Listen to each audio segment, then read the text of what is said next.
Thursday, May 25th, special meeting of the City Council. Would you please join me in the Pledge of Allegiance? I pledge allegiance to the flag of the United States of America and to the republic for which it stands, one nation, under God, indivisible, with liberty and justice for all. Thank you. Madam Clerk, would you call the roll, please? Councilmember Harmon. Here. Councilmember Friedman. Here. Councilmember Oscar Gutierrez. Present. Mayor Pro Tem Alejandro Gutierrez, not yet present. Councilmember Snedden, not present. Councilmember Jordan, not present. And Mayor Rouse. Here. Okay, very good. All right, we'll go into our presentation this morning. Even though the agenda copy that I have calls for public comment, now we'll do public comment once we do questions of staff. And then I'm going to ask one more thing. I made a mistake yesterday by combining all the questions and comments at one time. I think what I'd like to ask my colleagues to do is just ask a few questions to start. We'll go for one round, and then we'll go for another round, and then public comment, and then we'll do our comments at the end, just to make sure things are running and everybody gets a chance. So, and with that, Ms. Zachary, if you would please.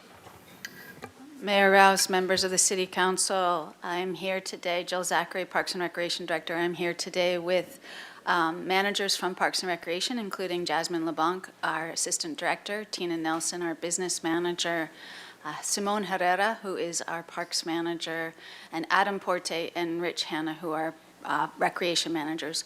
All of us, including our supervisors, were engaged in planning for the fiscal year 24 and 25 budget proposal.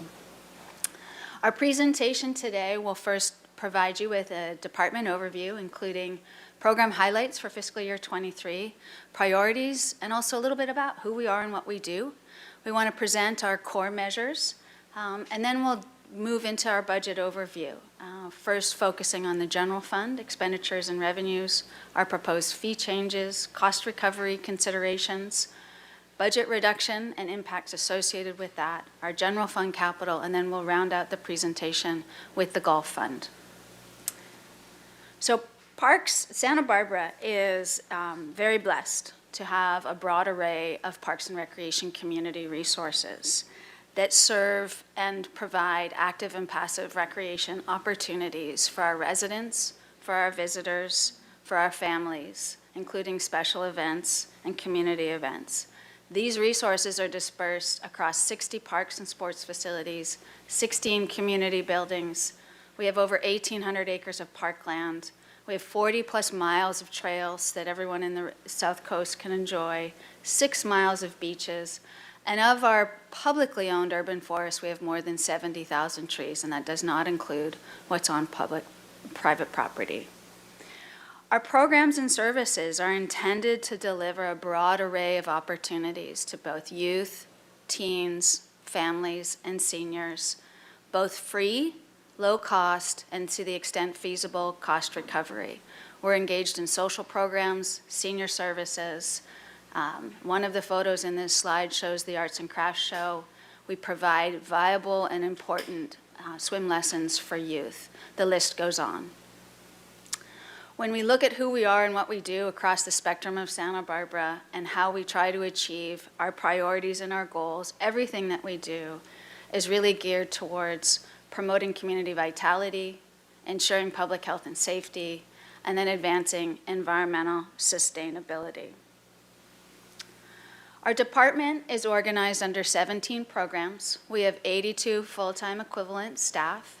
We have 4 divisions, administration, golf, parks, and recreation. We also have a number of advisory committees and the Parks and Recreation Commission. We also administer the Parks and Recreation Foundation. Looking at our staff across our divisions, we have our Parks Division with 58% of our staff, our Admin Division with 10% of our staff, and Recreation with 31% of our staff. Hourly staff are very important to the operations of our department. We have seasonal and year-round hourly staff that support the youth programs, family programs, community service programs, and also are engaged in our youth apprentice programs.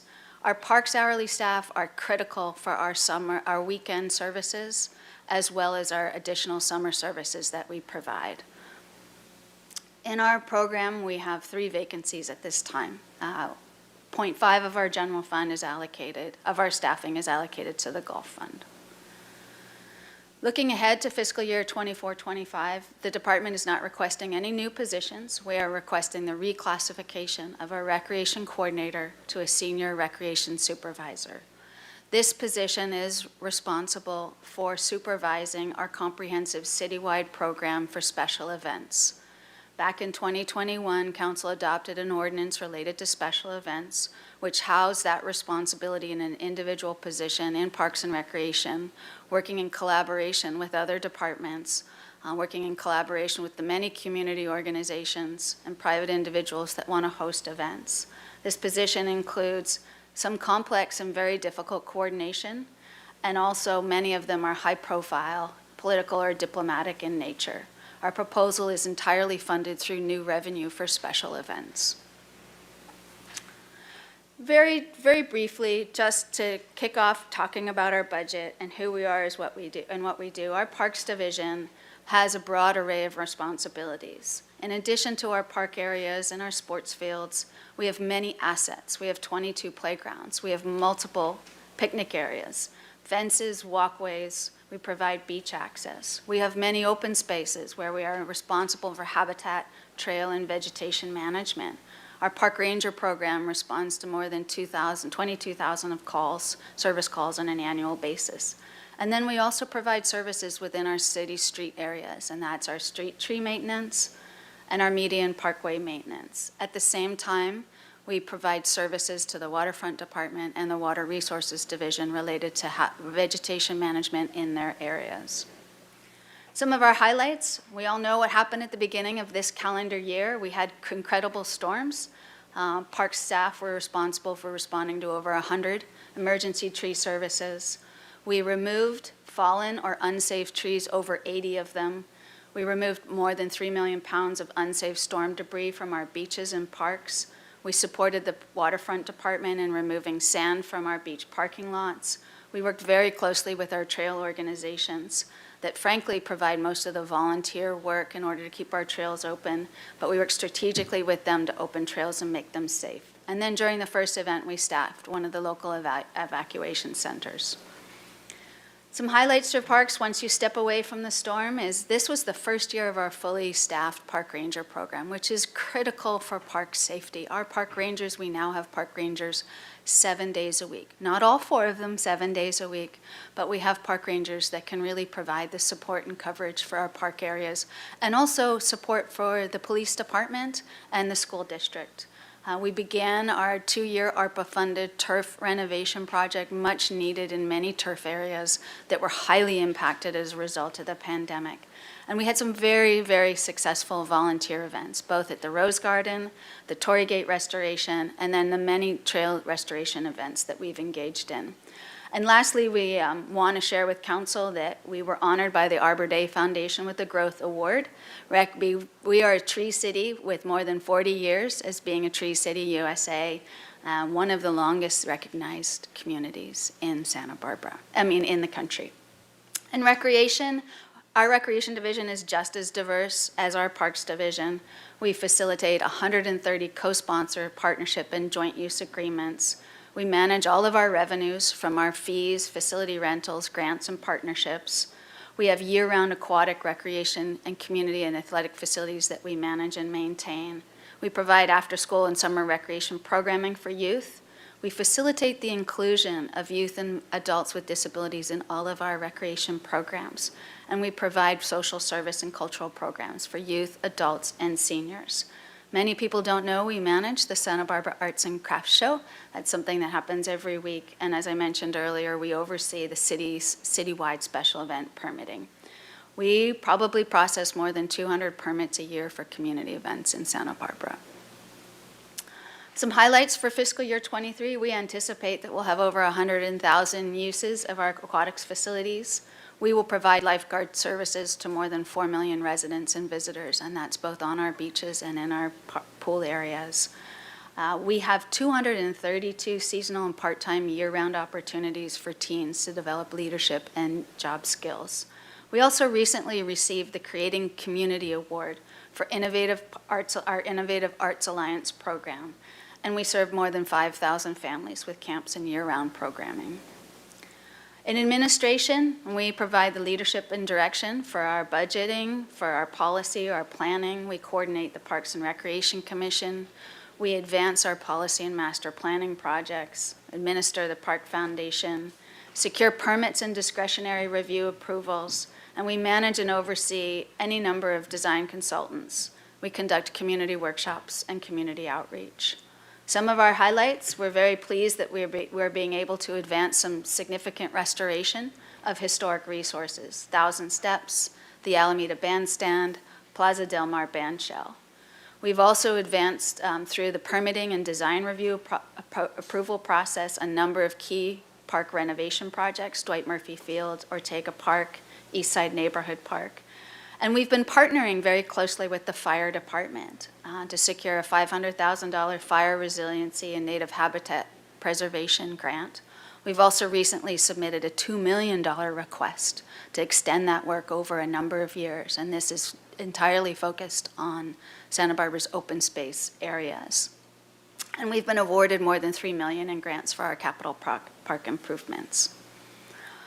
When we think about our service priorities, these are service priorities that have guided our department's budget for many, many years. How do we make sure we're providing safe, clean spaces for our public? How are we ensuring we provide affordable, high-quality experiences? And then how do we do it in a financially efficient manner? We like to call it Smart Parks and Recreation, and we also are very pleased that with the Vision 2030 approach, we believe our process and our priorities, the way we move forward with our budgeting and the implementation of our programs and services is entirely consistent with the concept of Vision 2030. We look for opportunities to optimize our department staff, expand our personal services agreements, utilize maintenance and management contracts which augment our limited staff resources and meet complex needs. Some of those examples include the golf course, urban forest tree management, landscape maintenance, and our summer camps and year-round recreation. Our summer camps are largely conducted by contractors, not by city staff. For Vision 2030, we, under our 3 areas of thriving workforce, organizational optimization, and innovation, we have our key goals are to ensure Parks and Recreation meets and exceeds community expectations.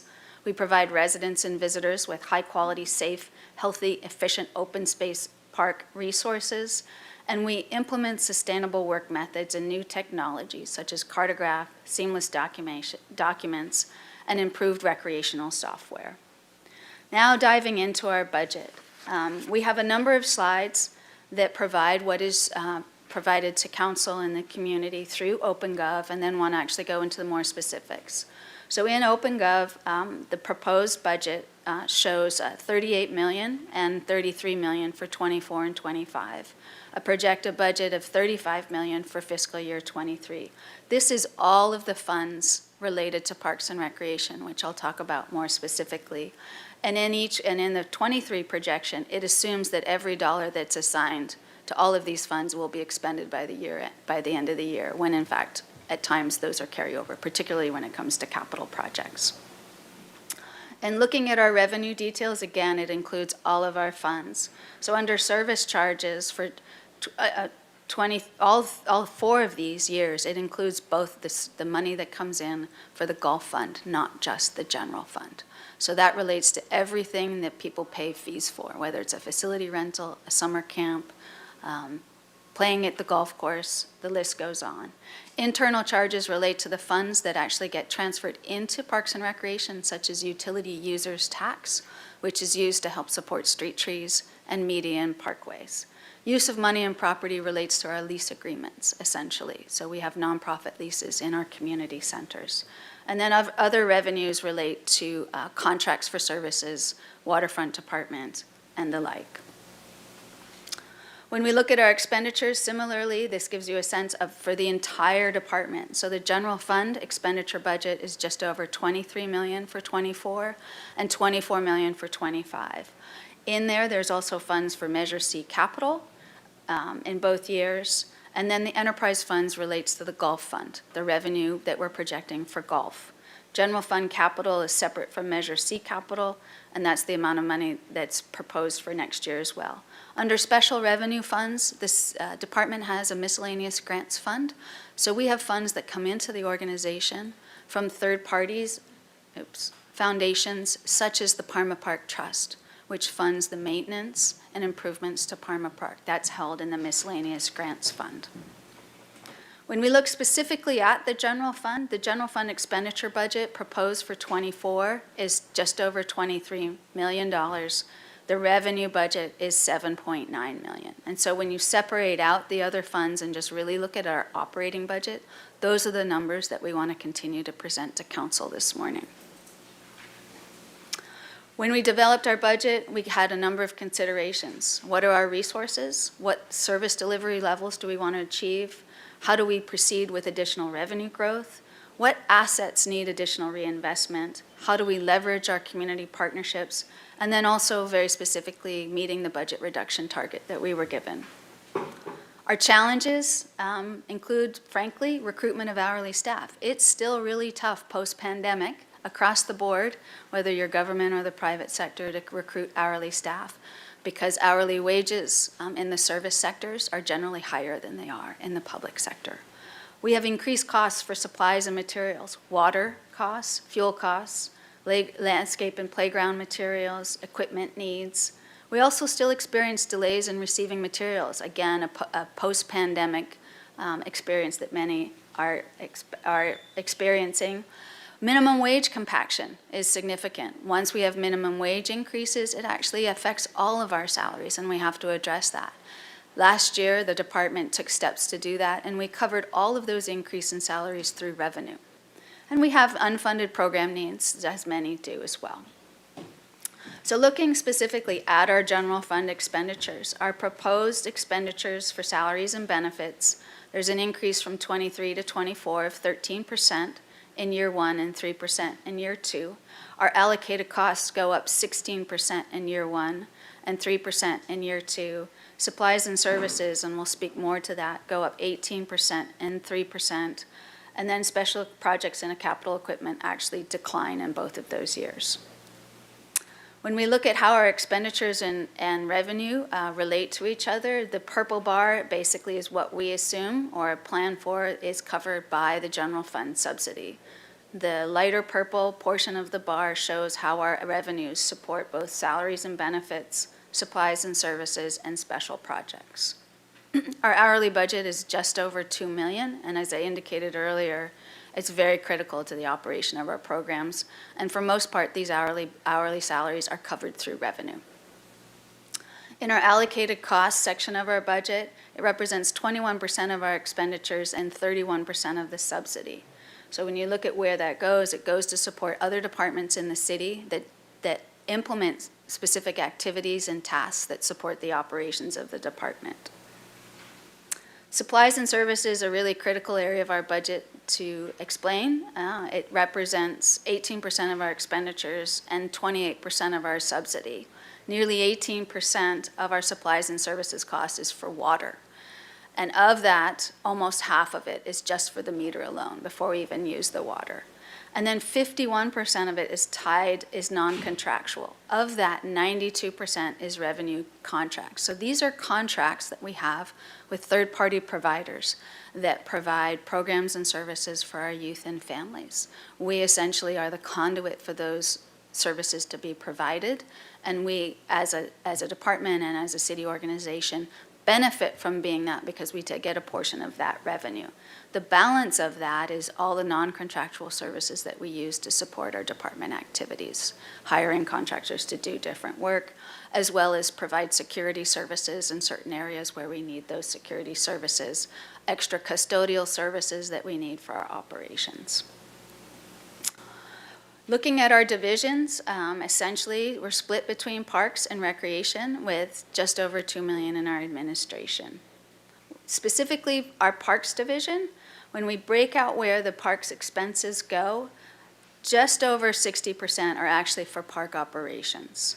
Parks administration is 12%. That includes our park ranger program. So that's why that's that number. Everything else that we do, well, beach maintenance is a small amount, and forestry and parkways and medians are the services that we provide that support street right-of-ways. When we look at our revenues, again, at the beginning, went over what's in OpenGov. When we work as a department figuring out our revenues, we use these categories and look carefully at what these categories represent and where we generate revenue. So as you can see from this slide, about 20% comes from camps, recreation activities and classes. 33%, well, excuse me, I take that back. That's the increase. When you look at actually the proposed budget and the numbers specifically, most of the revenue comes from camps, recreation activities and classes, facility events and permits, and then some service agreements and utility users tax and reimbursements. This is for the entire general fund.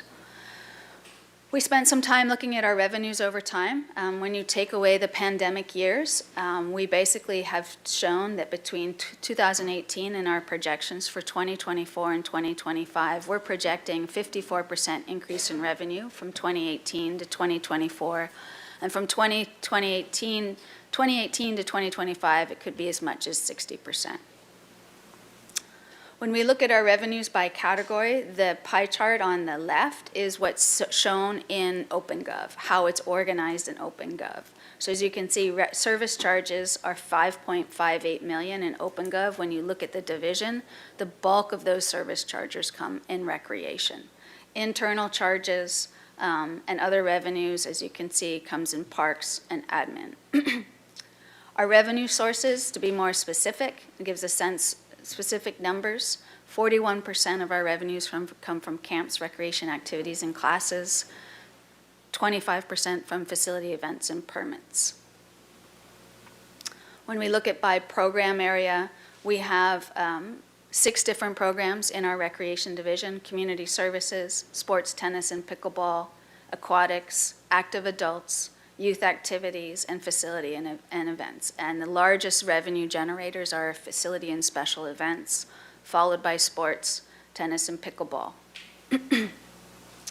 When we look at our recreation division budget itself, the total expense budget is just over $10 million, with a cost recovery just under $6 million. So the cost, the general fund subsidy, if you look at it that way, the net is just over $4.6 million. I would add we house the majority of all of these revenues in recreation, but you can't have a sports field activity without the sports field. So when you look at our Parks Division budget and we talk about revenue and cost, some of that cost to provide that service is in parks, but we house the revenue in recreation. When we think about our fees, and this is something that we spend a lot of time working on, we look at it from, well, what's the community benefit? And the broader the benefit, the more approach we have to a lower or no cost. When it teeters towards more of an individual private benefit, that's when we look at opportunities to recover more fees. When we develop our fees, we look at cost recovery, we look at market rate. We also take very seriously into consideration that participation drives revenue. So there's a balance between what you charge and who participates. Too high, fewer participation.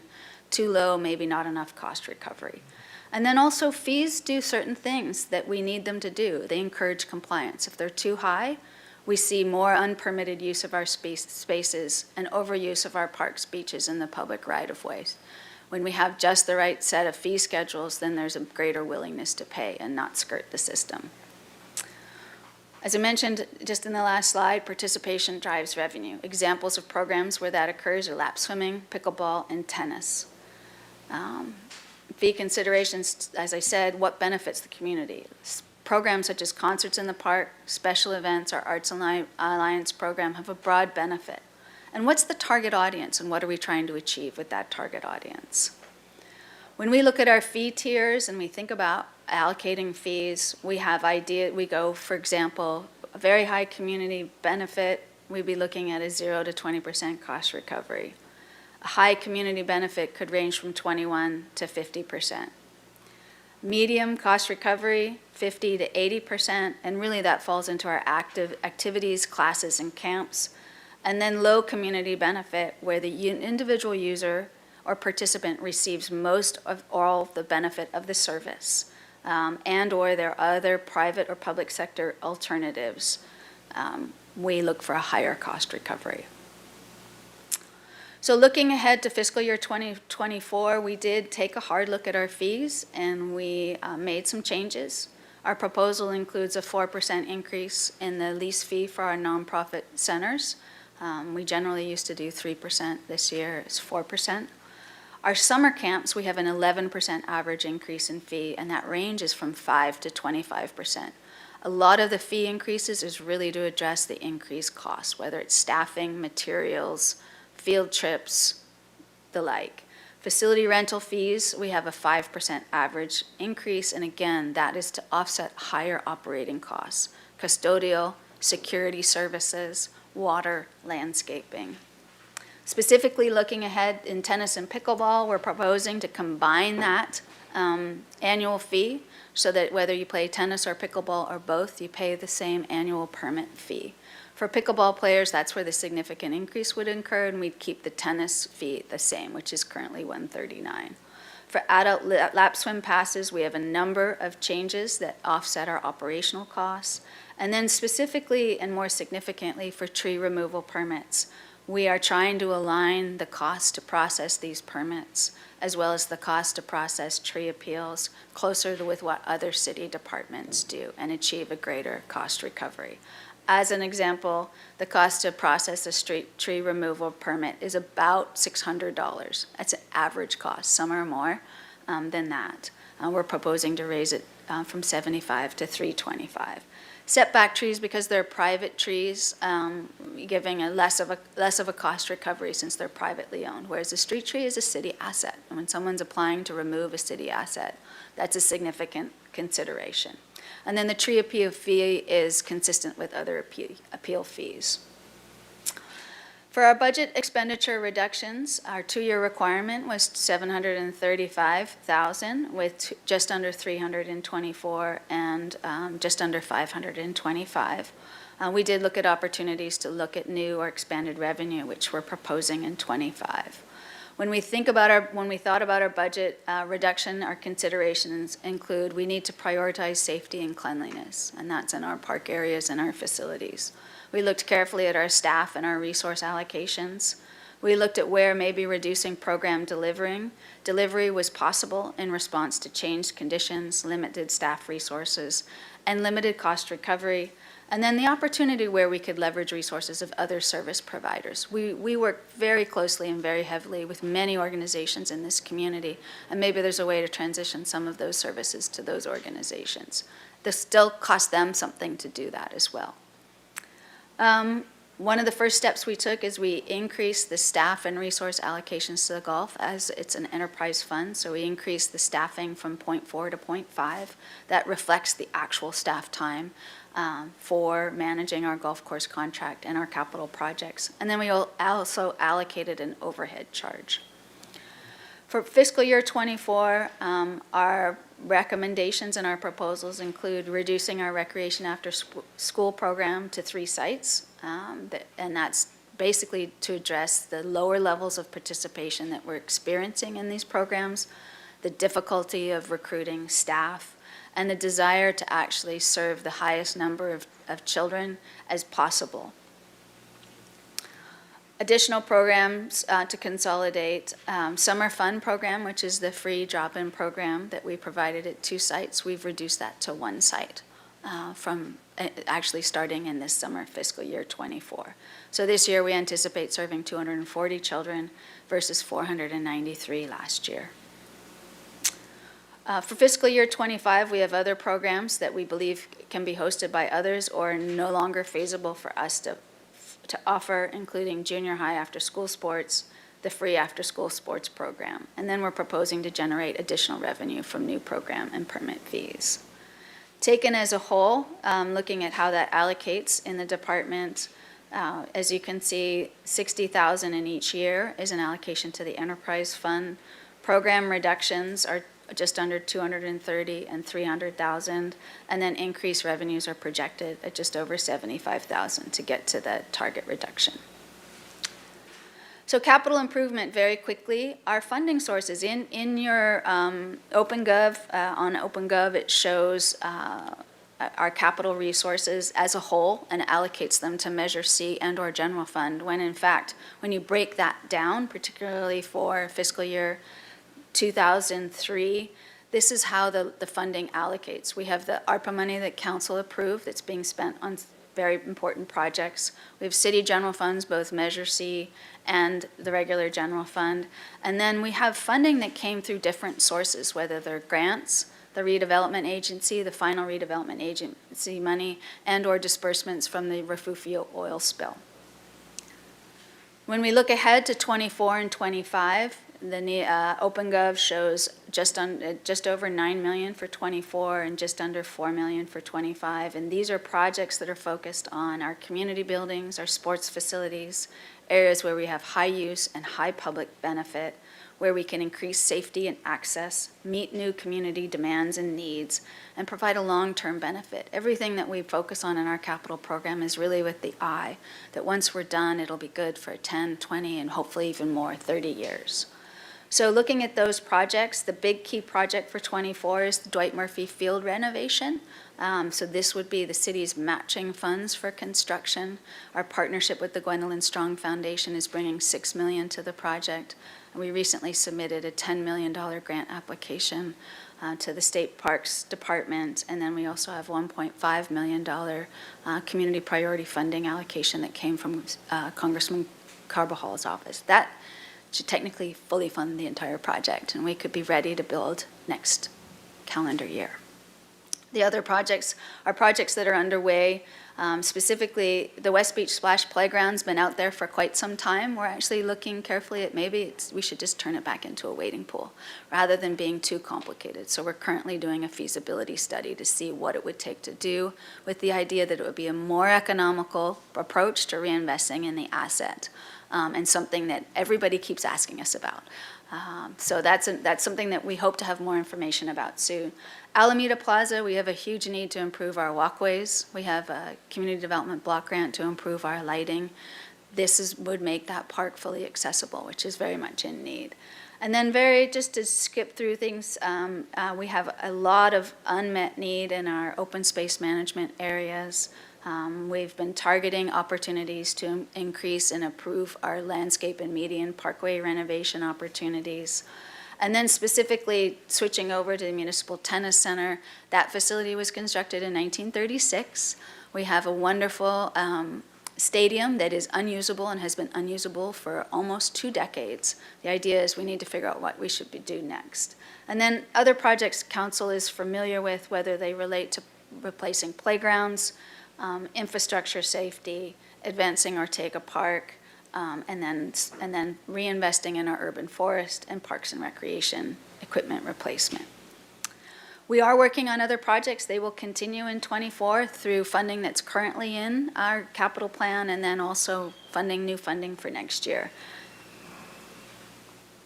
And that concludes the general fund portion of the presentation. I'd like Tina Nelson, our business manager, to take over, and we have a few slides for golf, and then happy to answer any of your questions.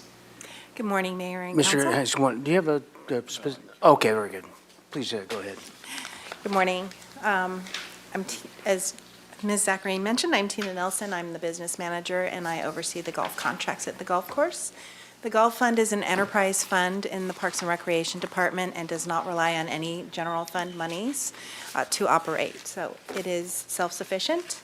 And priorities as we look at managing the budget are to continue to provide excellent customer service, maintain great value for the money, sustain the higher rounds of play that we recognized throughout the COVID pandemic and beyond, manage our potable water consumption at the golf course, and to continue to reinvest in golf course infrastructure.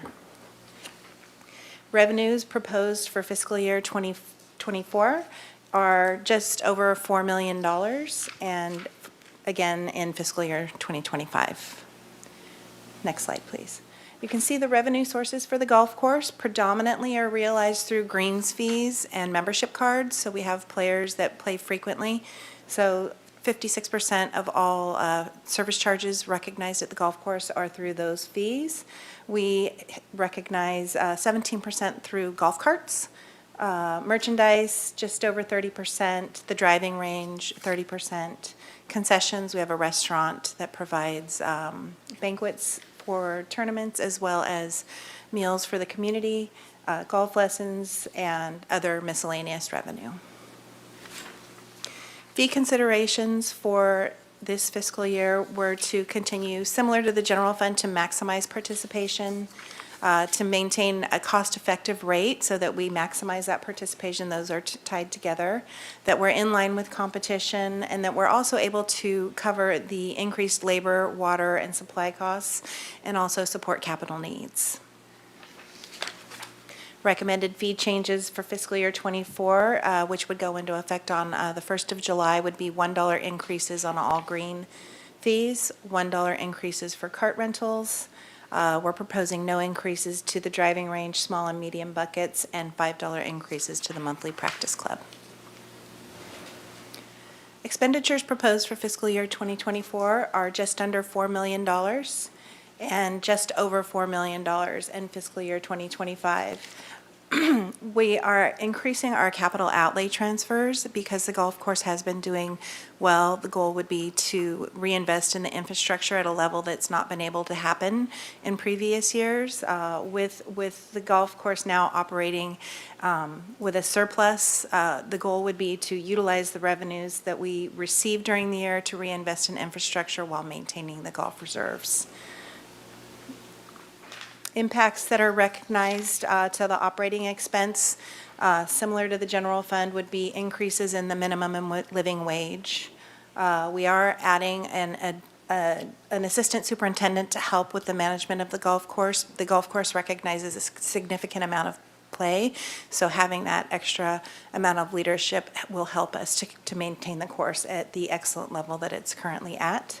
We are budgeting for increased water costs, fuel costs, chemicals for turf maintenance and management, sand for the bunkers, and of course, funding the capital needs. The proposed operating budget for fiscal year '24 is just under $2 million for golf course maintenance, with 20% in the management, the management contract, cost of goods sold, capital transfers, and city oversight. For golf capital fund, we are proposing $300,000 in capital outlays in fiscal year 2024, and then $525,000 in fiscal year 2025 to address significant infrastructure needs, predominantly looking at the repaving and re-asphalting of the parking lots, the maintenance roads, the sewer laterals. There's quite a bit of infrastructure that's been long delayed, so we are reinvesting and prioritizing those projects while also looking at bunker renovations and tee box renovations. So we're trying to balance that need with investing in the course and then in the infrastructure itself. And then for the golf fund reserves, you'll see that currently we are at $1.5 million ahead of the required minimum. This fiscal year, it was approved by council to pay back a golf safety loan to the general fund. So you'll see that we're remaining relatively flat from fiscal year 22 to 23. That is because the golf fund is repaying a loan that it's had on the books. So it's projected to now remain flat for this year, but we do anticipate about $500,000 going into the reserves this fiscal year. So it should be net neutral. And then proposing growth in the next few fiscal years, not as high as the past, and that again is due to the increased capital outlay expenditures. And that concludes my presentation of the golf fund. Thank you. All right, very good. We just blew through a lot of slides in a big hurry. That was great. And Ms. Gutierrez, you weren't here when I laid this out, but what I'd like to do is have us all have a few contained questions to start with, and then we'll have some public speak and then public comment, and then we'll have some follow-up questions, and finally comments if we have any. So right now we'll take questions for staff, and I have Mr. Gutierrez to start. Thank you, and thank you for that report. When it comes to those programs that you're proposing that we cut, have you been in communication with the school district about working some kind of rate reduction so we could try to see if we can make it a little less expensive on our half? Mayor Rouse, Councilmember Gutierrez, I'll start this and maybe be able to do the entire answer, but I'll rely on my colleagues if I've missed something. The Recreation After School program, our agreement with the school district is that we are allowed to levy fees for that program. The school district doesn't contribute any funds. Participants in the families in the Recreation After School program actually pay a fee, which covers, I believe, just over 50% of the program costs. So the city subsidizes recreation after school. Do you know what the budget status for the school district is? Are they facing a deficit? Mayor Rouse, Councilmember Gutierrez, we're not privy to the information related to the school district. They do operate an after-school program on their campuses called AOK. When it came to speaking to the principal at Monroe School, for example, and the AOK operators, our goal is to have those children be able to participate in that program instead of the Recreation After School program. Back in January, we requested a meeting with the school board. Any updates as to when that can happen? Ms. Bjork? Mayor Rouse, Councilmember Oscar Gutierrez, we're having difficulty finding a time that is available for the school board.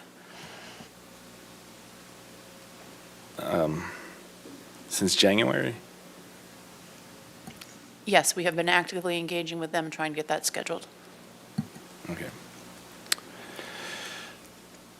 Mr. Gutierrez, I can ask Ms. Arley to come in and give you more updates, as she's the one who's been closely in communication with them.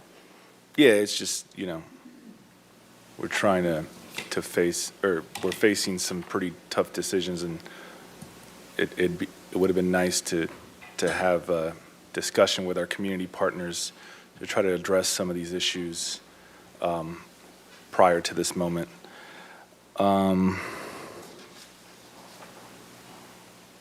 So when it comes to the proposed projects that we're working on for our parks, how much funding is going to go into building fence around these parks?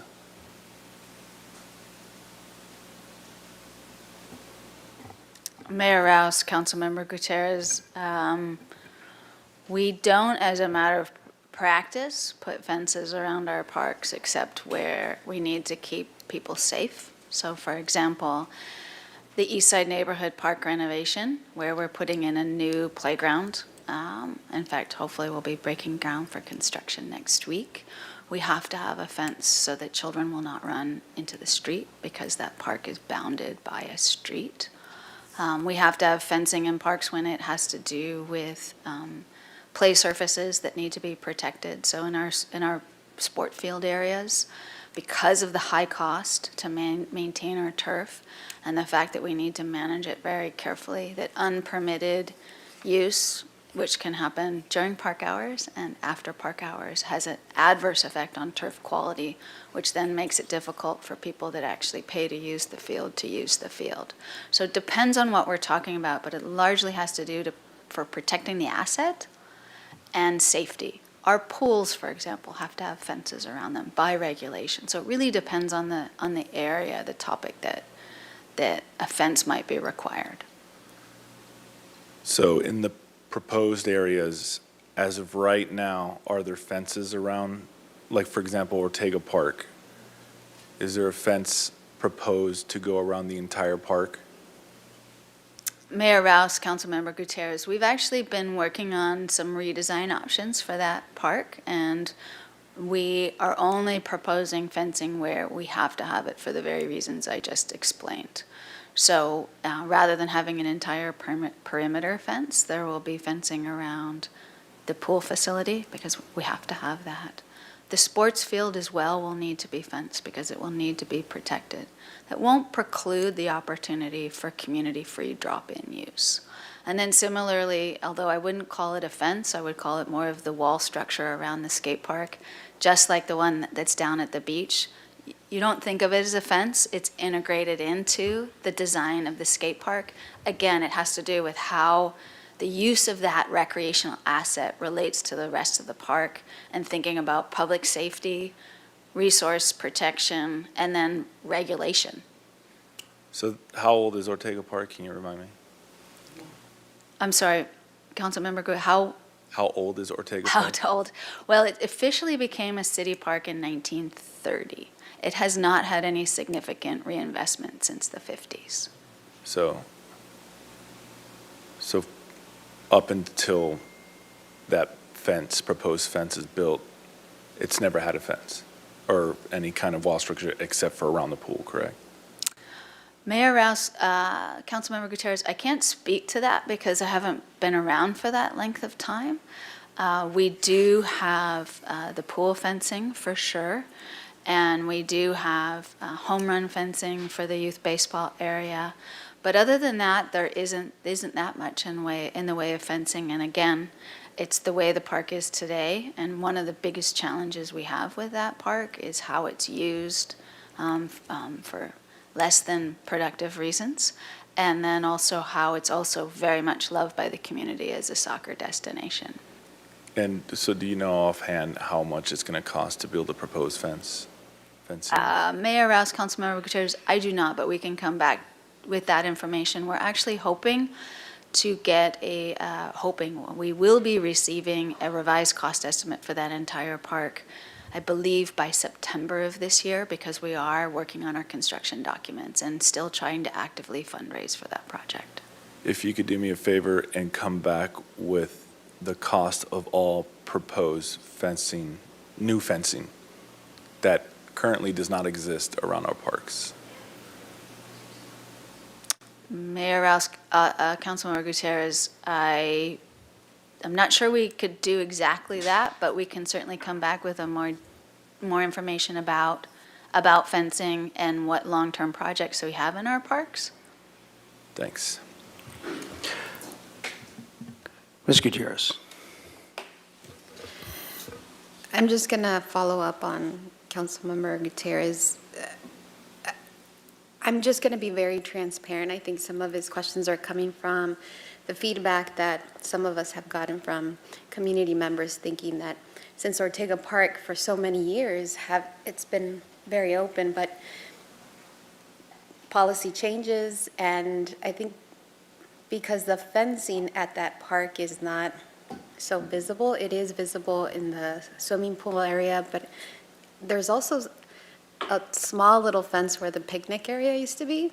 So if you can just be, I know you were very clear about why the fencing, but people are concerned that that park is going to be closed off. It's going to look like it's going to be closed off to the public.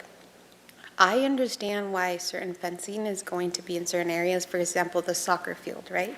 And the reason that I understand is I come from a soccer family, and that park gets used so much that that field needs so much money to be put in to keep in place. And there's certain teams in the city that won't play in specific parks, the city parks, because there's too many holes. But the public doesn't understand the amount of work that it takes to maintain a soccer field. I come from a soccer family, so I understand that. And so if you can explain to the public why the fencing. You did talk a little bit about the fencing needed in the pool area and because it's right in the corner of two streets. So if you could just give the public that they don't understand about, state policy, safety, and just the ins and outs of why Parks is thinking of putting into the fencing around, let's say, Ortega Park. Mayor Rouse, Councilmember Alejandro Gutierrez.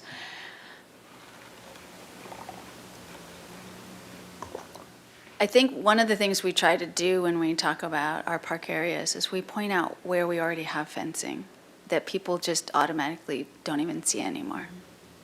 So Dwight Murphy Field, for example, those fields have fencing for the very reasons that I just mentioned. Playgrounds have fencing around them for the various reasons.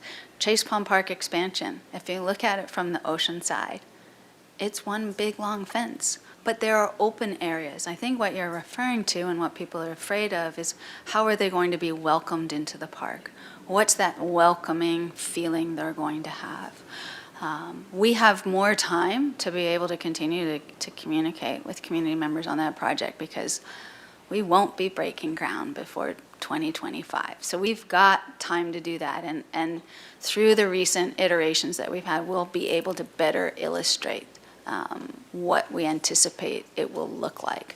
But for example, for the pool facility, if anything, it's going to look better than what we have today, in that we're balancing and we're integrating the whole concept of the murals in all of the walls. And then the style of fencing won't be the style that you see today, which is really very much stay out fencing. I think Jasmine LeBlanc might have more to add that came from our recreation staff. Mayor Rouse and Councilmember Gutierrez, I also come from a soccer family, so that spoke to me. And I will add that we have very few athletic fields around town. The ideal amount of play over the course of a year is about 800 hours or less, and our soccer fields currently have more than 2,000 hours of play. Sometimes quite a bit more than that when you add, 2,000 hours of permitted play. And as we all know, they get even more play than that. So it really is quite a challenge to try to maintain these fields because when they get overused, no matter how often we come in with water and fertilizer and new seed, it's still going to have those holes. It's still going to create challenges around safety. People really actually can get hurt when the field is not in good shape. So part of the fencing is to try to encourage people to get permitted play. It allows us to close the field for renovations, which we will not, if we do have the Ortega Park plan go as planned, the artificial turf will allow us not to have to do those yearly renovations, but each field right now that's natural turf needs to be closed for at least 3 months a year just to get reestablished. So the fencing does really help with kind of moderating the play. And then just to add, this was something that we really had in mind with that ARPA turf renovation project that we talked about because we know that we don't have enough field space for people. We'd like people to be able to go out and play in our parks and be safe and have a great time. And so by investing sort of renovation funds where we've never had it before, places like Alameda are really noticeable right now. We couldn't find in our records any time where we ever fertilized that turf, put new seed down. And so that makes a huge improvement and sort of, we know people are dropping in to play soccer at in that grass, and now they have a safer condition and more enjoyable play space to do so. It would be wonderful if we can, grow the opportunities to keep renovating those spaces because of the limited official athletic field space we have. Thank you.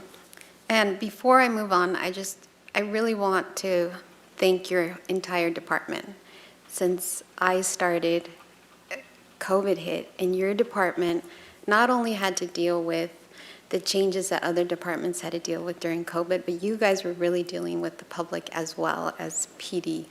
And people were in need of socializing, and I just really want to thank you because I have noticed that the feedback that we've given you, you guys have responded. And I know you have a very difficult job, and I know that Ortega Park became very political. But to see how the community is now using the park and that you guys have been responsive, I really want to thank you because I know that it was very, very tough. If it was tough for me, it was a lot tougher for you guys. So I really want to thank your whole department. Rich, you did an amazing job with, the Zumba instructor chaos. So I really want to thank you guys because you guys are really behind the scenes. And the reason there's families out there enjoying, Saturday and Sunday soccer really is Parks and Rec. And if we compare our city to, let's say, the city of Santa Maria that gets so much more money, I hear a lot of people saying, well, the city of Santa Maria doesn't have the income that we have. Well, it's because of that. That's why they get so much money and there's more land. And the fact that you guys do the amazing job that you do with the little amount of soccer fields we have in a city that is known for their sport, soccer and basketball, I just really want to thank you. I want some clarification because of what was going out in the news about, summer programs being shut down at the school district, and I think my colleague here touched a little bit about it. If you can give us a little bit more detail for the public to understand, I know you did go into it, but why we are closing down, we're going from 2 sites to 1, or just the whole situation with, I believe it was Adams School? Mayor Rouse and Councilmember Alejandro Gutierrez, there's two different things that we're recommending. One is, actually 3, and I think I might have skipped over this, but the Recreation After School program is during the school year. We currently operate at this year at 4 sites. We've seen a pretty significant decline in participation at Monroe School in particular, and we've had a lot of trouble recruiting hourly staff. So taking those things combined and trying to allocate our resources more efficiently, our recommendation is that we focus that program on 3 school sites and take the staff from Monroe and have them work at Washington, and then we can provide more service because we have a wait list for, this year we had a wait list for Washington School. For the summer, the city has offered since 2007 a free summer fun program, and it used to be on 3 campuses, then it went to 2 campuses, and then it went to 1 campus. And part of that has to do with the school, the principal has to want us there. As you, I'm sure, are very familiar from your career. So we have a wonderful relationship with the principal at Franklin Elementary, and that is our backbone destination. It also is where we anticipate we're able to serve the families most in need for this program. And it's free, so it's basically 100% subsidized by the city. We do get a small grant from the Wood Claessens Foundation of $37,000 each year to support that, but it's very expensive. And so in looking at our options and thinking about ways to meet this budget reduction target, our proposal is, and we did do registration recently for that 1 site for Franklin, again, as a way to save the general fund money. Thank you. So you would say the reason that we would, just to sum up, the reason we had to close that 1 site in Monroe was because we didn't have enough participants, and the city staff couldn't hire those hourly employees. If the school district had, let's see, a waiting list like Washington, then the city would consider, okay, how can we make this camp happen, right? Mayor Rouse, Councilmember Alejandro Gutierrez. So there's 2 things that it's one, our ability to deliver the program, and so having enough staff, and so we have at least we have to have 1 staff person per 20 kids, plus we have a program director, plus we have an inclusion staff person, and so when you have 18 kids, you still need 2 staff. When you have 22 kids, you need 3 staff. So it becomes the volume of participants is important. And then also, it's been our philosophy that it's a subsidized program. So, the alternative is we could raise the fee, but then the participation rate might drop off as well. It's a conundrum for us, to be perfectly honest. Yeah. I would add, we also know that the school district does offer AOK program.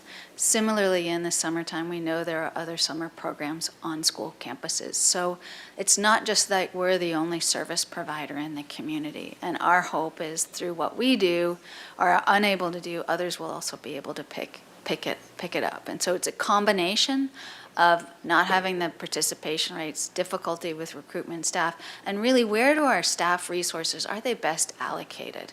And in the summertime, our youth activities staff, we've got 4, but we should have 8. And so they're running around like crazy people, and then they launch right back into school.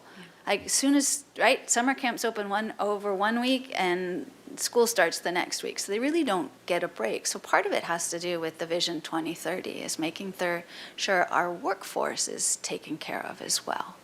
And I apologize particularly that I didn't go into the Summer Nights program, but we are not recommending any funding for it in the next 2-year cycle. We are committed to completing the second year of the pilot program, and we're actually looking at retooling it, because where we had it last year, minorly successful, but a good first try.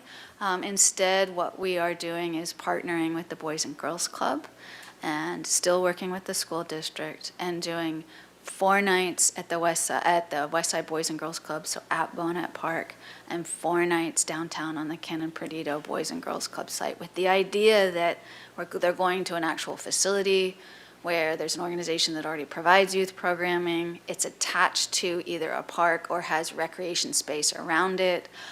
It can be longer, so more of an extended program.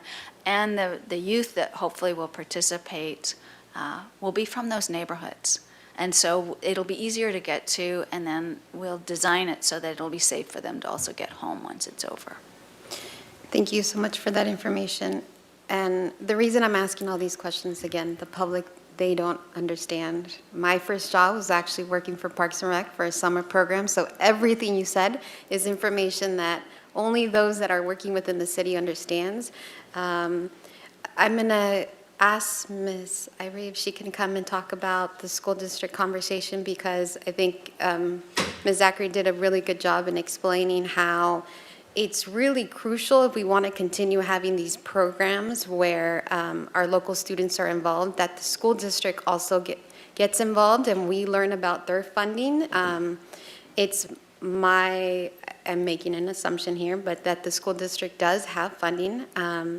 And we have to come together and have that meeting to see how we can best support each other. So if you can talk a little bit about the conversation that you've been having. So Ms. Riley's at the mic. I'm going to remind council as well, we're going to have time for comment afterwards. But so once we get through our questions and what Ms. Riley's got to say, I want to get to the public speakers as well. So Ms. Riley. So thank you, Mayor Rouse and Councilmember Gutierrez. Yes, just to follow up a bit on what Ms. Zachary was talking about.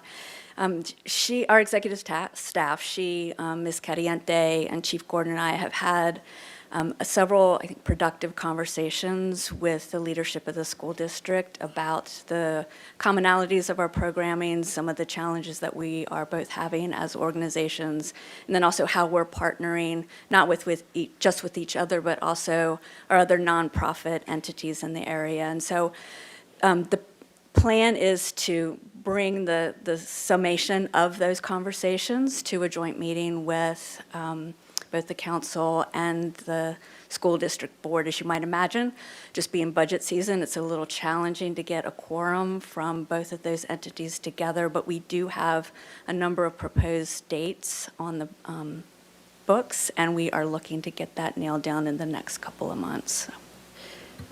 My ask is if we can get these dates sooner than later. If we can get a date before the new school year starts, because then that would give us enough time to have conversations for the next summer.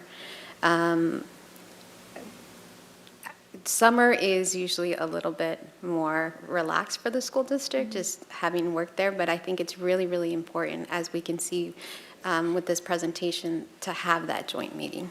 So, thank you. Yes, Mayor Ross, Councilmember Gutierrez, and yes, the dates are proposed for this summer, so we'll get that settled. Thank you. Mr. Friedman. Thank you, Mr. Mayor. I only have 20 questions. So. Yeah, I was going to say, good, I'm going to keep it brief today. That's great. We are scheduled till 12, as I understand. So, just a few questions. Thank you. I'll save my comments till then. If I just get a clarification on the Summer Nights program, I think I heard that we weren't going to fund it the next 2 years, but then I heard you say we are going to support it this year, next year, or this year with the 2 sites with the Boys and Girls Club. So are we funding it as part of that or not? I just want to understand what the program is. Mayor Rouse, Councilmember Friedman, yes, I was not as specific as I could have been. So we have some funding before June 30th, which would have been used for this summer. So it's part of the allocation that was approved by council. We are going to be able to use a portion of that before the end of the fiscal year. The staffing challenges that we have, what we're proposing to do, again, it's 8 nights versus, I can't remember how many. I think Adam Porte would be able to tell us. So it's a reduction, but also our youth apprentices, we're going to be focusing their efforts as providing that staff support this summer because we're planning to continue to fund that aspect of the program.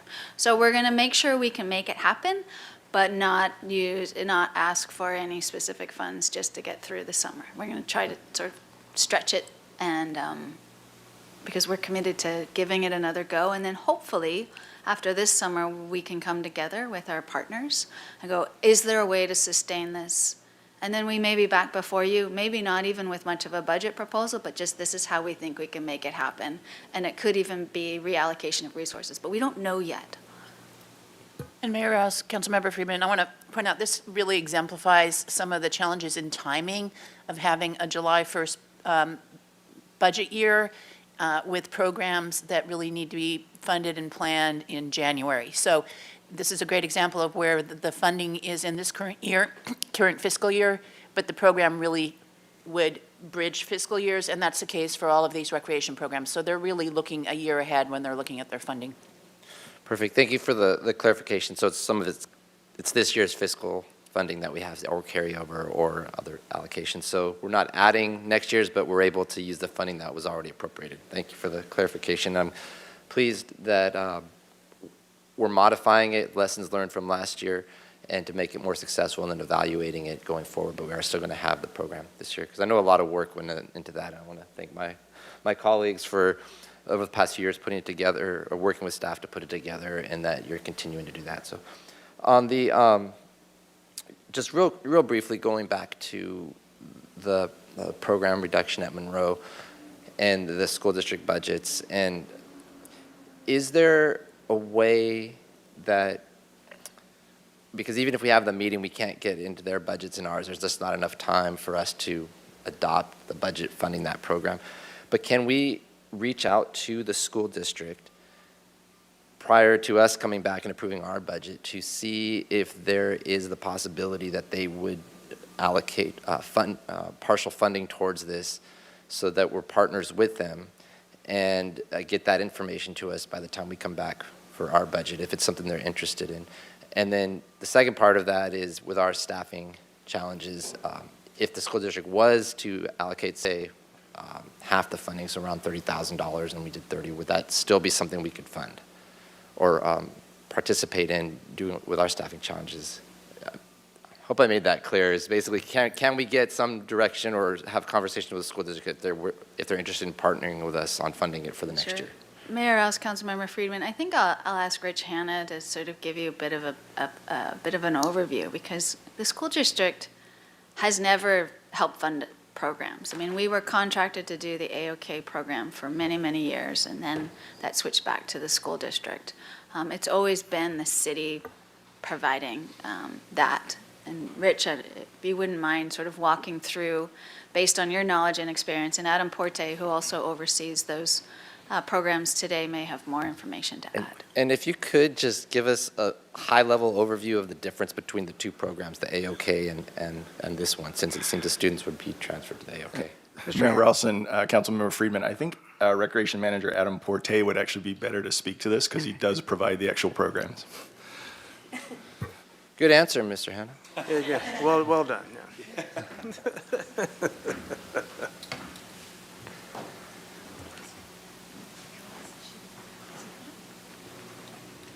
Mayor Rouse, Councilmember Friedman. So to answer your question, we have been, as we've discussed many times today, we've been having difficulties with staffing. This particular program, why it was selected was because as Ms. Zachary was saying, the participation has been going down over the last 4 years. At the beginning of last school year, we had 11 registrations at the beginning of the school year, which was almost not even enough to operate at that point. As school went on, we got some more participants. So I'm sorry, can you repeat the general part of your question? I know you wanted a high level. Just a high level of the difference between the AOK Got it. and this program, because it seems they're shifting in there, and if they're very similar, then that kind of would make the case for it. But if they're completely different and they offer a different set of services for the students and the parents, the question would be, would the school district be interested in partnering with the funding for that, even if it's something new, to keep the program? Yes, my apologies. So the AOK program and the RAP program is very similar. They operate at the same times. The AOK program, I think, operates for about 30 minutes longer than the RAP program. The price of the program is very similar. Theirs is a little bit more expensive than the RAP program. All of the components of the program are very, very similar. So we both offer Scholar Hour, where we help with homework, where staff help the students with homework. We both use the Spark curriculum, which is sports, play, and recreation for kids curriculum. So to answer your question, the programs are very similar. We have had some conversations with some of their administrative staff at the AOK program, asking them if they would be able to support the RAP participants if we were to pull out of that site. And they said that they think they would, but everybody's obviously going through the same issues with staffing, so they're having the same problems as we are. Mayor Rouse, Councilmember Friedman, if I could add just a couple things. AOK and RAP also offer scholarships. So in terms of need-based, they're sort of coming to the table in the same manner. And the other thing is really, to a large extent, this is really a staff optimization effort, because we know that we've had more than 40 children waiting. They don't have after-school programs, and they go to other schools. So we have two, as Ms. Zachary stated, we are required to have at least 2 people on Monroe campus. If there's 1 person there or 20, we have those 2 people. But at another site, each of those additional people can serve 20 more children. So we can go from where we're serving right now 19 children at Monroe to serving 40 children, likely at Washington, but it may also be at Roosevelt, which has had a large waiting list as well. So part of this, there's a lot of factors that go into this. It's not an easy decision, because we don't come to you seeking to ever reduce the services to community members in need. But when we're really, struggling, trying to come up with what's the right approach, we know we are in fiscal challenges and we need to make some decisions. This is one of the things we put together as sort of a best option in a field of terrible options, if that makes sense. Thank you for clarifying that there is the AOK program and that the amount of students is changing. So that just gives me more to think about when we come back for final deliberation. So I got the information I need there. Just a couple more. Speaking of staffing, and you mentioned the hourly salaries are not, they're below what the private sector is paying, and that's a challenge. Is that something that when we're looking at the 2-year budget and beyond, that we would need to factor in increases to hourly staffing because they're such an important part? Is that something that we would need to actually consider this year or next year in terms of the budget? Mayor Rouse, Councilmember Friedman, I think through whatever hourly negotiations that HR does, there might be some change there. As I mentioned before, we actually took the steps to change the salary ranges in our hourly staff in fiscal year '22 outside of that process in order to be able to recruit appropriately. When we think about increasing cost, either we have to pass it on to the consumer or it becomes another general fund subsidy. So there's a fine balance there. And I understand the challenges with it, but the other side of it is if we're too low and we can't recruit them, then we're not able to get the services we need. So that's what I'm hearing, is that we're below, and that there's challenges everywhere, but we might be at a little more of a disadvantage because of where our rate is. That's what I'm hearing. So when compared to other areas, so I think I got what I need on that just there. So thank you. And then. For the West Beach splash pad, you mentioned that we're going back and possibly looking at just keeping it as is. So here's another question in terms of efficiencies, because water facilities are quite expensive to maintain over time.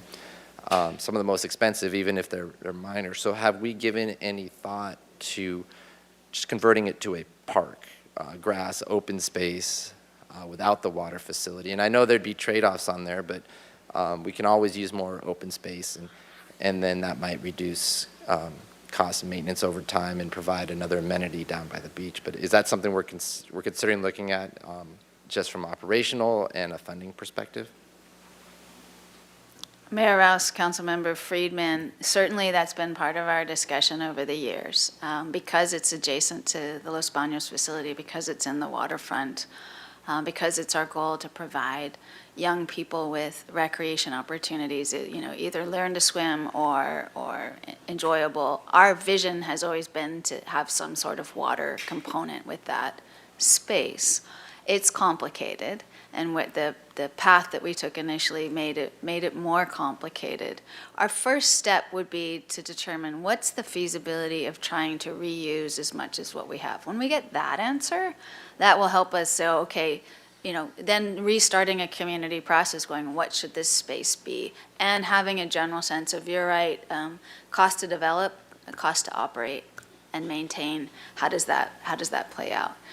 We have a lot of green space already in the waterfront area, and so part of it is figuring out what can we do instead that provides active yet open and free recreation for the community. So we could end up going in that direction as well, although our heart still remains in trying to find a way to provide youth with water experiences that are safe and fun.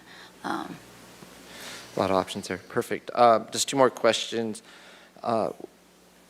In terms of, I guess this would be partially kind of what you were talking about aquatics, but in the future of Ortega Park with the expansion of the pool, and assuming we get that up and running, how are we, with the challenges we have now, I see they're going to be there funding the programming that's going to be associated with aquatics facilities in particular, but just in general.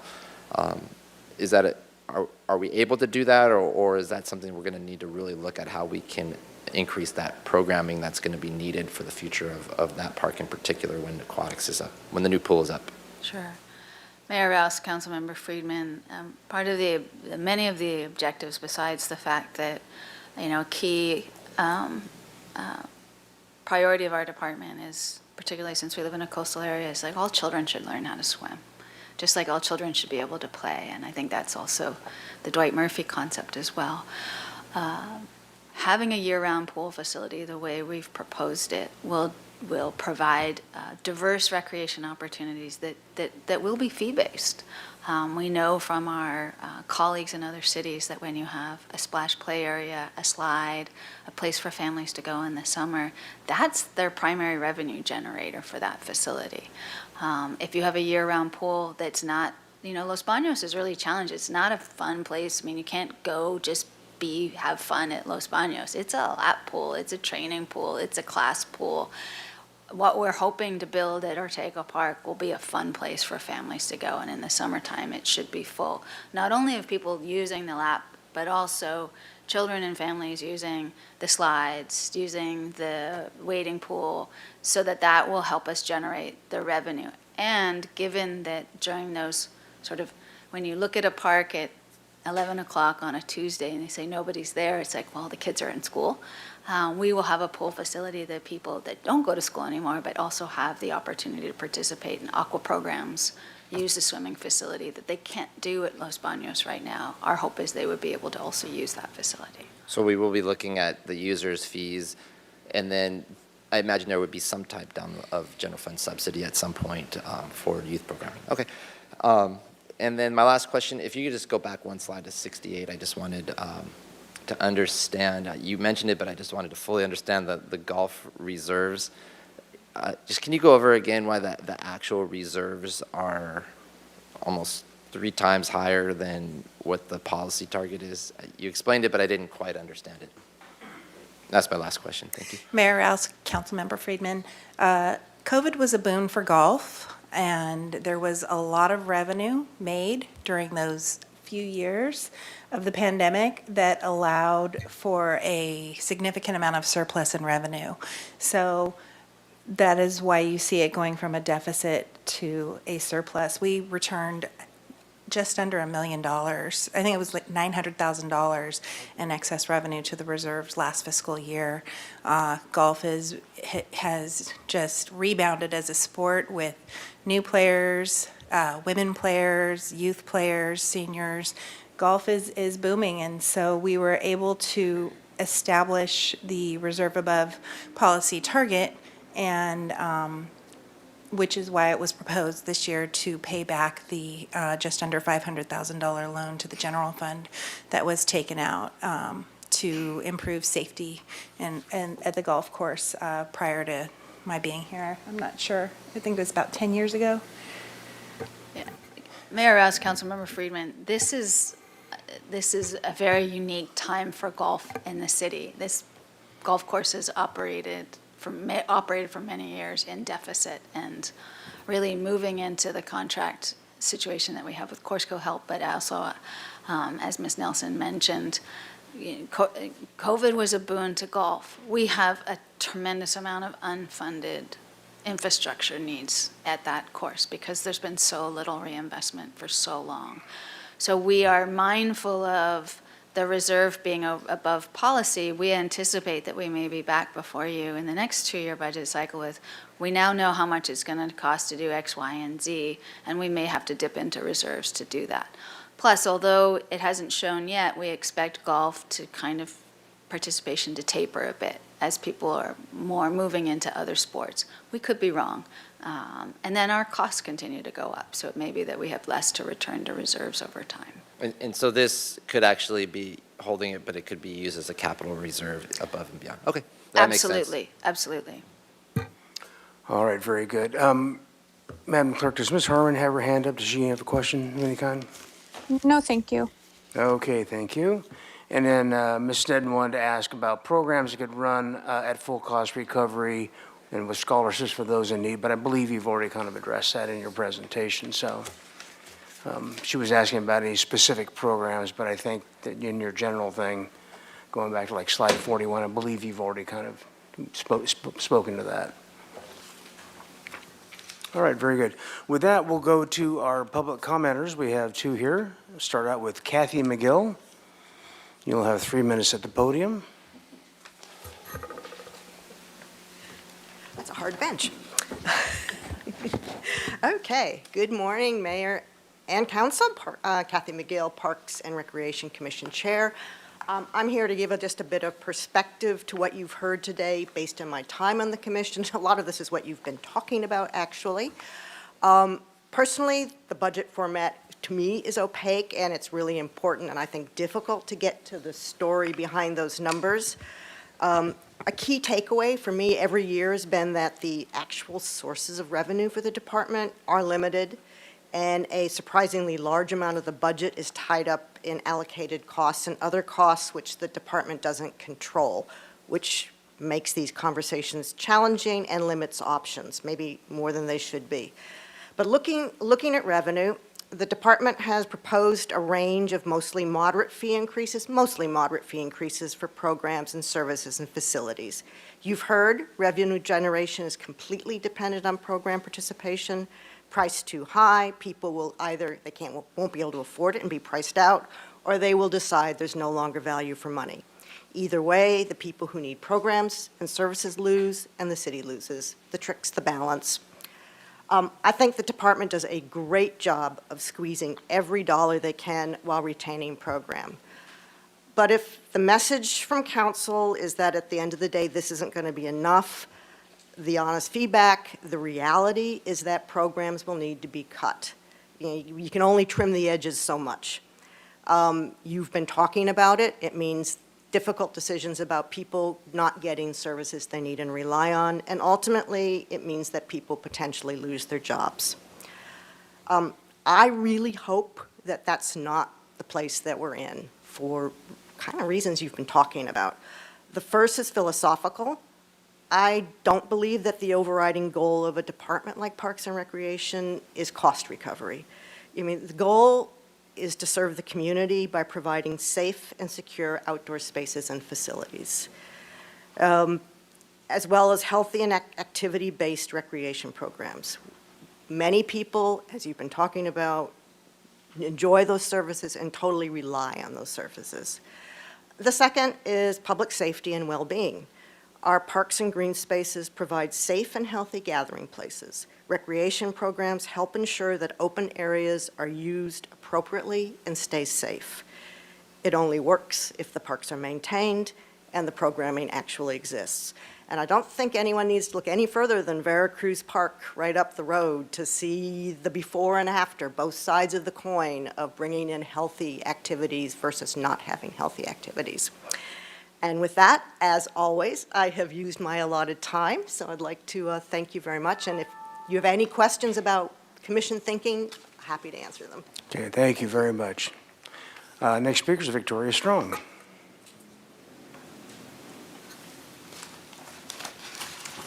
Good morning. It's so nice to see you all again.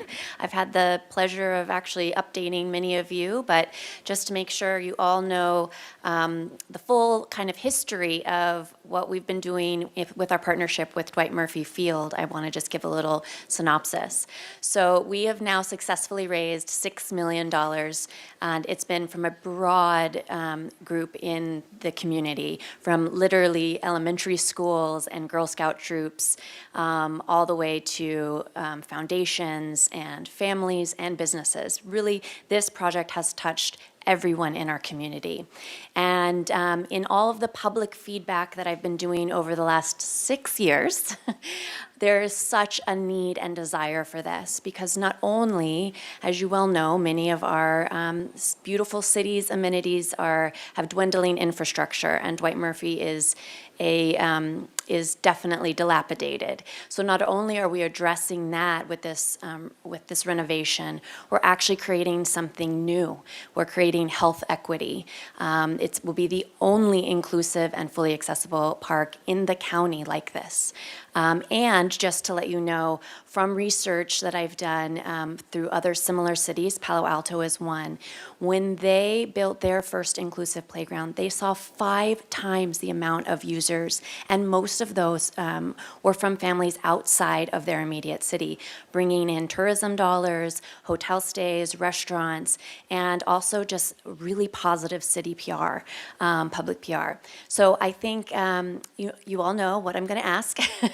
I am in full support of the full $6 million to go to this project so that we can actually break ground. I will tell you this has been a really positive process because of the public support, and actually really working with Parks and Rec has been wonderful. The communication, the dedication. The only feedback that has been negative has been the public distrust of the city actually fulfilling their side of this partnership.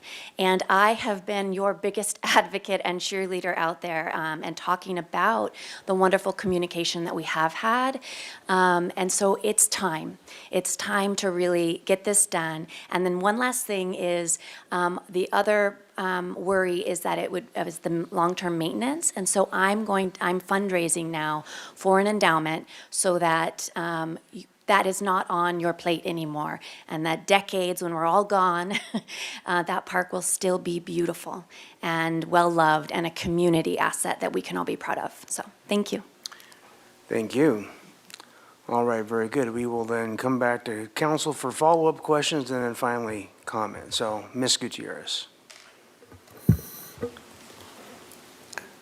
I think this is more a question for Ms. Bjork. The public commenter just spoke, talked about that distrust that the community has.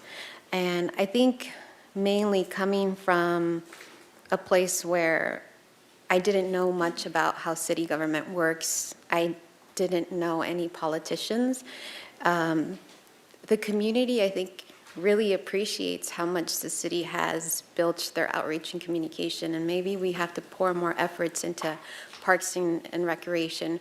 For example, something that I learned from Ms. Zachary a year ago when I was working with her or 2 years ago for the East Side Park renovation, the staff was in hope that with this new census, we were going to get more state funding, and we didn't. And I didn't realize that the census, people filling out the census has a huge impact on how much money the state gives to our local parks.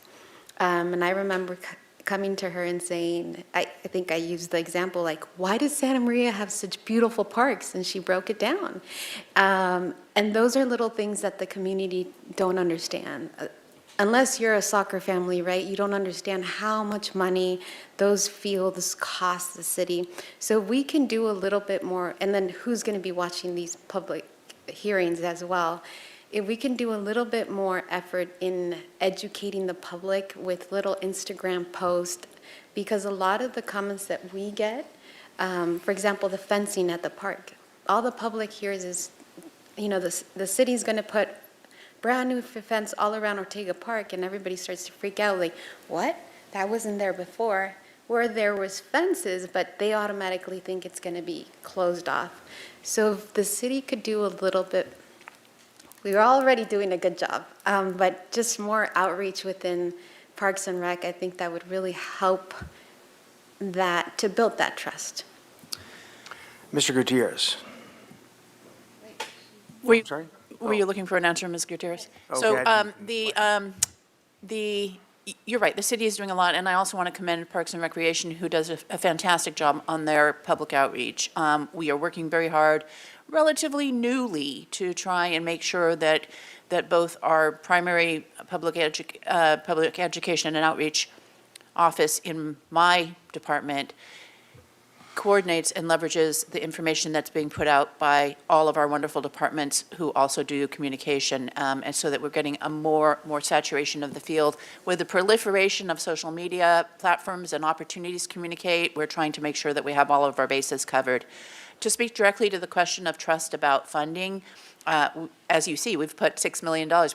We were very pleased to be able to allocate $6 million to this project fund next year to get going. And I want to say in large part because of the work of the Victoria Strong Foundation and, the Gwendolyn Strong Foundation, and also because of the really excellent work in grant funding that the parks staff have done. Both of those make it much easier to prioritize a very big project like this, because if we had to cash fund the entire thing, it would be a challenge. So like we did with Library Plaza, the city providing seed funding and asking the community to provide match or grant funding is a wonderful opportunity for public-private partnership, and the city has shown a strong commitment to following through on our part of that conversation, where the community has shown their interest and support for programs and projects by their willingness to contribute and participate in them. But I do want to take this opportunity to thank Ms. Strong for her work to work on the endowment, because she is absolutely correct. It's very hard to continue to fund maintenance, particularly of high maintenance fields or programs, because it's one of the places we just always get squeezed when it's tight. Thank you. Mr. Gutierrez. Thank you. I got a couple more questions. So have we reached out to community organizations that help fund nonprofit programs like this, or profit programs? Some organizations that help youth-related programs? Mayor Rouse, Councilmember Oscar Gutierrez. Those of us that remember the Great Recession, which was a number of years ago, Parks and Recreation was cut more than 30%. And one of our objectives at that time, so we cut a lot of programs and we lost a lot of staff, was to try to leverage local nonprofit foundations to help support our programs. By and large, that's not something that foundations generally want to do. They don't want to support operating expenses for a program. We were able, with the Wood Claessens Foundation, for example, they have been true year in and year out supporters of the Summer Fun Program. It's a one-time thing, and they do that because the city also participates financially. When we think about the foundations in the nonprofit world supporting programs, we also know that there's a number of nonprofits out there doing important work. So there's that balance when everybody's going to ask for funds. We've been far more successful in generating gifts of funds for capital projects, for park improvements. In some cases, they're quite significant, like the ones we're proposing for Dwight and Ortega. In other cases, they're small. We can point to millions of dollars that have been reinvested in city parks and facilities that have come from a wide range of foundation support. But general operating program support is really difficult to secure, and there are nonprofits that are trying to do the same thing. Okay, thanks. When it comes to Roundup, are we still using that? Mayor Rouse and Councilmember Gutierrez. So the city has an integrated pest management program that's been in effect since 2004. That program limits, essentially says you can't use any pesticide that we've color-coded them. In this case, Roundup is red. You can't use any red material anywhere in the city without getting an exemption through a labored process. So that program has a advisory committee that's appointed by Parks and Rec commissioners who are, independent community members that have a knowledge and an interest around public health and how chemicals impact public health. And they do allow for exemptions when it's needed, when we can really can't find another solution to address a problem. The most common use of red materials is tenting for fumigating for termites. Anytime we use any red material, and people, think about Roundup, but the truth is that includes buildings, we need to come forward and really investigate what can we do, and that we don't. We really need to prove that there's no other viable option. So even when it comes to tenting for termites, we still need to look, have we tried solarization? Have we tried spot treatments? It's only when we really have exhausted all of the other options that we would consider a red material. So to answer your question, does the city use Roundup? The answer is generally no, we're not allowed to use Roundup. However, there are times where we might come to a consensus amongst staff, and it could be in the airport division, waterfront, facilities, or Parks and Recreation, where the main groups that would ever have a facility that might possibly have a use for Roundup or and glyphosate, we would potentially make a request to use it. We did use glyphosate recently at Parma Park as part of a restoration effort, and that was after exhausting all other options. So in order to do the restoration, we need to try to eliminate as many of the invasive species as possible to have natives have a chance to make it. And in that particular area, we had a prevalence of really woody invasive materials, mainly pepper trees, which are fine in the city center. We have a wonderful specimen right outside of City Hall that's a pepper tree, and it doesn't really cause us trouble because there's ornamentals all over. This isn't a native area in terms of the native species, right? We have lots of ornamental trees here. But once you get up in the hills, those pepper trees can really be a challenge because they outcompete our native plants and our native oaks in particular. Just chopping it down doesn't stop it. It'll regrow from that stump pretty aggressively.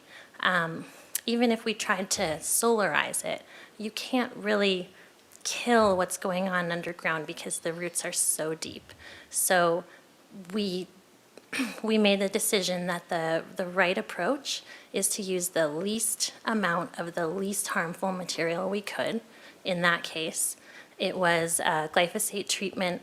And again, it was how can we use that? How can we apply it in a manner that's going to use the absolute least of this and not spread? So it was painted onto stumps while that part of the park was closed for trail work. Okay, thanks. I'll just go into my comments now. I really wish we could have had that joint school board and city council meeting in January because, as I said earlier, I feel like I consider them partners. We have a shared interest of making sure that our youth are being taken care of. I mean, we talked about it at our council retreat. It was my 3 top priorities was the youth, and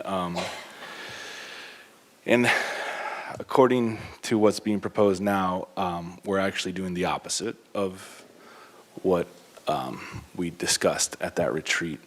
And I just wish that our partners in other, governmental jurisdictions and nonprofit organizations or even private business organizations that help with the youth would come to help us out here.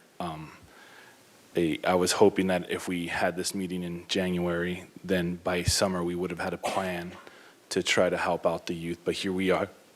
It's summer, and we don't have it. And I feel, just personally, I feel like the communication to our school board partners is one way as of now, for me personally.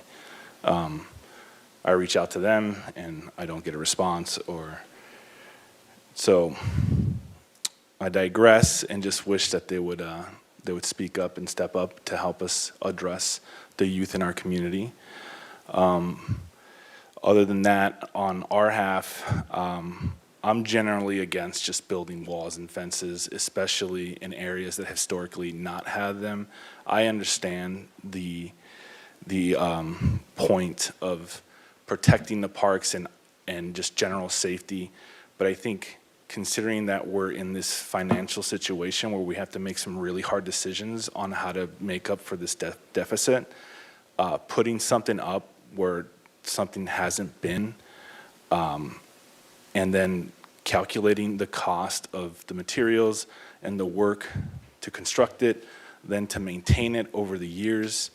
As of right now, I don't see that as a priority compared to the other things that you had stated in your report. So right now, for me in general, I would not support funding any type of construction of fencing and building where it doesn't already exist. That's just kind of my point. Thank you. Mr. Friedman. Thank you. I'm just going to make some brief comments. I just want to thank our staff for putting the presentation together and all you're doing in the limited resources. It's always a challenge, in particular this department and our library department, and there's a lot of overlap between the two, and a lot of the same community members are served, and trying to find that balance of how we can promote access for everyone, keep costs at a minimum. So I just appreciate all the work you do, and also want to acknowledge the partners that we have that enable us to push some of these major projects forward that we wouldn't be able to do that 10 years from now. We wouldn't have been able to, if it wasn't for the Gwendolyn Strong Foundation, we wouldn't have been able to go forward with Dwight Murphy in the way that we have, or even simple renovations, for another, I would say, decade or more. It just takes so long to do this. So, and that's where I see the future is leveraging those private partnerships like we have in this case, like we have with the Library Foundation for capital, But I also think there is a understanding now that creating these endowments will help, because I think the private partnerships that we're entering into, they invest in the capital, but they're also realizing that having these endowments helps the programming and the maintenance of them, because they don't want to make a one-time investment and know that over time it's going to deteriorate. So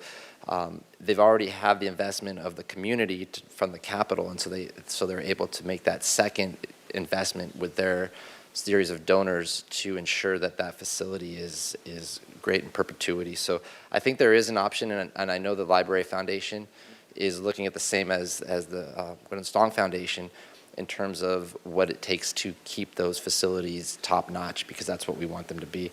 And then for us at the city, we have to recognize that too in terms of those projects and how we can make those a priority, because they not only offer just the capital, but the community investment. So there is a shift there, and I know the Park Foundation is looking at how they can really kind of grow as well, because I think that's another resource, and I see Kathy there, so is another resource that we can really try to grow and leverage as well that could help with that type of effort. So just again, thank you. I know it's challenging, and some of these cuts, they're not ideal, they're not something we want to do, but this is the reality we're facing, so appreciate all the work you're doing.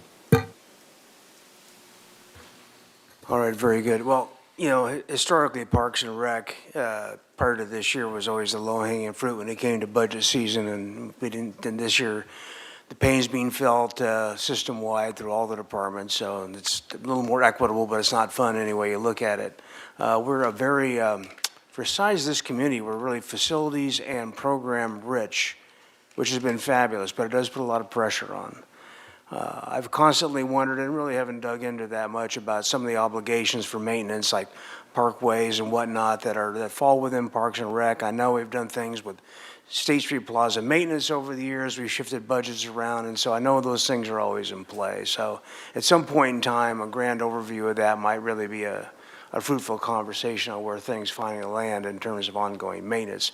We do have capital support within our Measure C things, but once again, it's the thing that Ms. Strong was talking about doing the maintenance vis-a-vis foundation or an endowment, and that's kind of stuff that doesn't really exist so much for a public department, but we do have our private entities that can possibly help, different foundations that can participate as we go forward. So it's important for us to look at all those. But in any case, I do appreciate what we do have. We've made some tremendous strides that, the private management of the golf course has obviously paid dividends.